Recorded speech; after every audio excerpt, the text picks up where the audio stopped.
কে ভাই মিষ্টি হলে একটা মানুষ আমরা তিনজন কেমন করে খাবো? এইটা তিন ভাগ কর। এ মিষ্টি ভাঙিস না, আমার কাছে একটা বুদ্ধি আছে। বুদ্ধিটা হইলো আমরা তিনজনে ঘুমাইছে যাব, যে সবচেয়ে বেশি ভয়ঙ্কর স্বপ্ন দেখবি সেই মিষ্টিটা খাবে।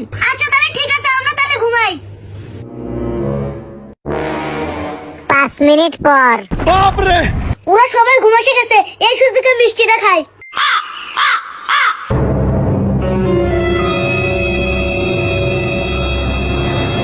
যাই, মিষ্টি খাওয়া শেষ, এখন ঘুমাসে যাই।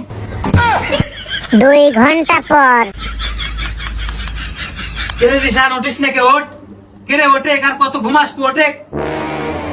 কে রে, কি হয়েছে ক? এই স্যার, তুই জানিস আমি কি ভয়ঙ্কর স্বপ্ন দেখছি? আমি দেখছি 3 আসমানের উপরে উঠছি আর নাইবের বাড়তেছি না। এ তুই কি জানিস তোর আমি বড় ভয়ঙ্কর স্বপ্ন দেখছি? আমি স্বপ্নে দেখছি কি সুন্দরবনে বাঘের সাথে যুদ্ধ করতেছি। হায় রে আল্লাহ, কোষ কি? তাহলে দেখ জিরো কি স্বপ্ন দেখছে? কে জিরো? জিরো, হে জিরো, এই স্যার ওঠে। এই যে এত ডাকাডাকি করতেছ না, একটু ঘুমাসে দে। এই স্যার ঘুম পরে আগে ক কি স্বপ্ন দেখছু?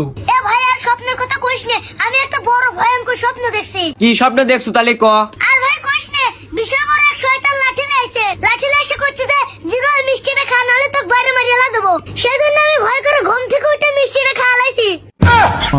কি তুই একা একা মিষ্টিটা খায় ফেলালু? যখন তোকে শয়তান মিষ্টি খাবার কইলো তখন আমারে ডাক দিয়ে পারলো লয়। গাদি ডাকছে, তোরা উঠিস নেই।